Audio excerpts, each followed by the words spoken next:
should come through that as well.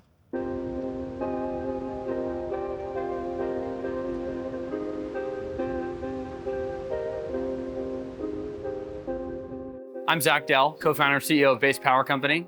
Base is on a mission to fix the power grid. We build hardware, software, and deployment operations to install battery technology on the grid to expand our capacity for power consumption and provide homeowners with affordable, reliable power. So I'm Justin Lopas, COO and co-founder here at Base Power. Before co-founding the company here, I was at Anduril and leading manufacturing. Prior to that was at SpaceX, leading the manufacturing team, working on the early prototypes of the Starship, and even before that on the human-rated version of the Falcon rocket. Kind of where technology and operations meet is typically manufacturing, and that's been primarily my background.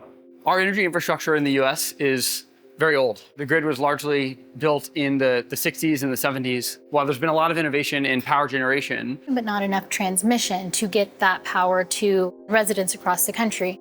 And so there was a focus on building out those transmission lines and that power, and we've now trickled all the way down to the resident. If you look at the cost of electricity, which is kind of the core fundamental concept that we're trying to lower and therefore have more abundance of energy, almost 50% of that cost is just getting that energy to where it's going. So even if you totally solve the generation problem and you have energy, quote unquote, too cheap to meter, you're gonna still pay a lot to get it to where it's going if the grid is not fixed. The grid is actually the biggest machine in the world, and it is potentially the most complex and distributed machine in the world. Its fundamental job is to connect generators to load, basically supply to demand economically. So the grid was built 120 years ago. Thomas Edison at Pearl Street Station, the first power plant that had distribution to local businesses and homes. And then the grid sort of evolved from that over time. Traditional model of the grid is that it's a one-way street from generator to load, from the nuclear power plant to the home, from the solar farm to the business. That is fundamentally changing, and the grid is becoming a two-way street. And that's something that we're a very big part of. We think that you should have generation and storage co-located with load throughout the grid. This is a far more effective way to use the transmission and distribution infrastructure. battery storage is the unlock to the energy transition. It allows us to time shift electricity from times when it's not needed to times when it's really needed. So we relieve those two constraints by deploying batteries where the grid already exists to circumvent that interconnection queue, co-located with the load to circumvent that transmission congestion. It wasn't that long ago that Elon Musk was roundly criticized as an idealist and a dreamer for saying it would be possible within the foreseeable future for Tesla to produce battery cells under $100 per kilowatt hour at cell level and ultimately the pack level.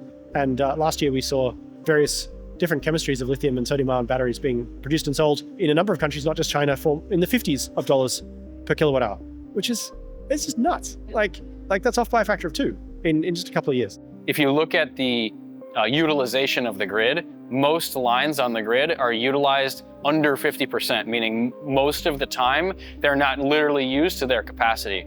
You put batteries everywhere, you're now able to reduce the peaks and increase the troughs, and now you're utilizing your grid much more effectively, and you can add much more load, you can consume much more power that way. So this is a demonstration of what our Generation 1 hardware looks like. So the lights represent the flow of power. So power comes in through the meter, charges up the system directly, and then backs up the home's entire home load. And when the grid goes out, the battery is used to support the home's load. And the lights are on, you keep your fridge running, you keep your AC going, and you're able to use power uninterrupted. I think it's so important that we have a grid that's accessible to all, the grid is sort of this public good, public entity. But I do think something to be said for rethinking some of those grid kind of rules that we've set up. There are a lot of requirements that seem to be just for the sake of bureaucracy. And so getting around that red tape, removing it so that we can bring further resources to residents is really a main focus right now.